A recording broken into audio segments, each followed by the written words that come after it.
Melania is not taking it anymore. Look what she just said to Morning Joe host who attacked Trump. Will the American lamestream media ever learn the lesson that President Donald Trump isn't former President George W. Bush? And because of this they just won't be able to get one over on him? Let's hope they never do.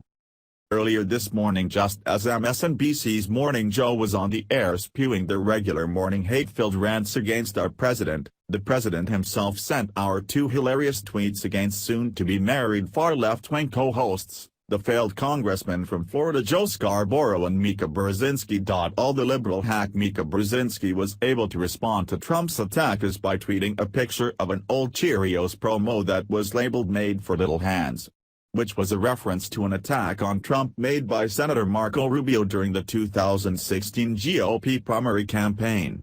Weak Mika, weak.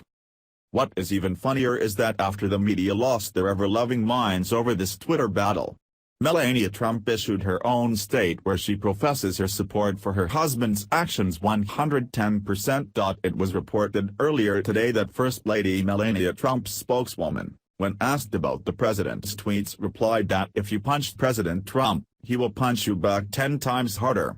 She also added that as the First Lady begins her anti-bullying campaign, this case isn't the president's fault because he's defending himself against constant vicious attacks by the media.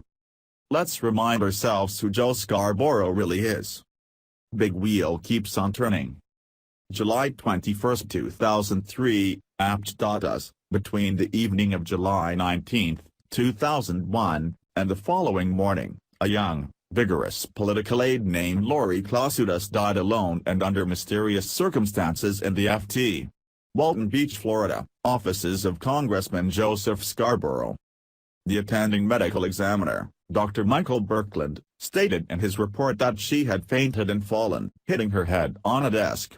This, he said, broke her skull in a 7-inch transverse fracture running from right temple to left, pulverized the region of bone the size of a small marble inside the skull behind the right ear and caused a fist-sized hematoma, or effusion of blood, gathering below the dura mater of the left side of the skull.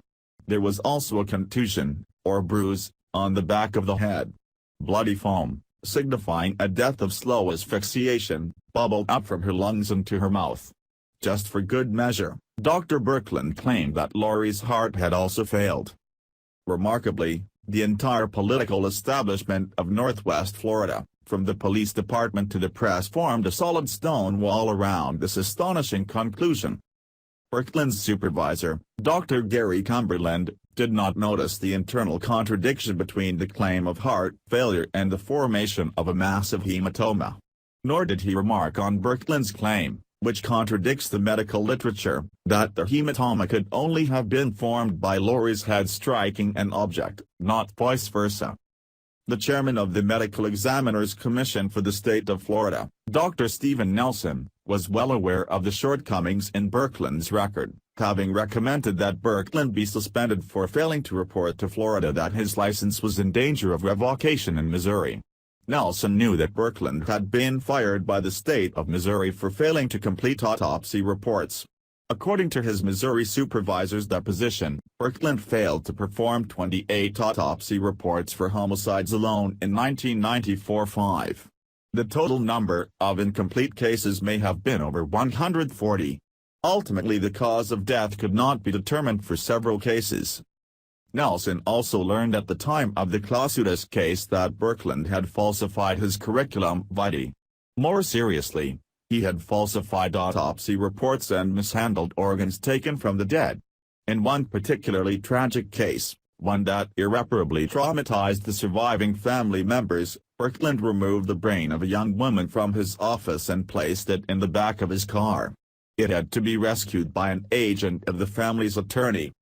Nelson, who in 1999 recommended that Birkeland be suspended, also knew that Birkeland had subsequently escaped discipline by Florida. Yet as senior medical examiner for the state of Florida, Nelson disclaimed to us any power to act in the Klasudas case.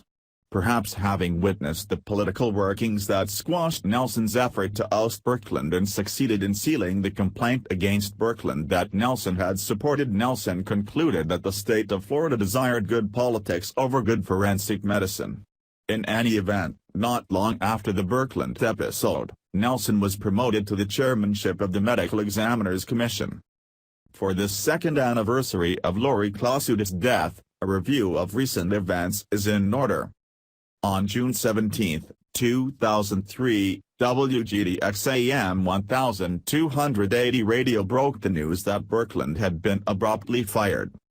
On June 27, Michelle Nicholson of WARE TV reported that the official cause of dismissal was given as a failure to complete autopsies in a timely fashion.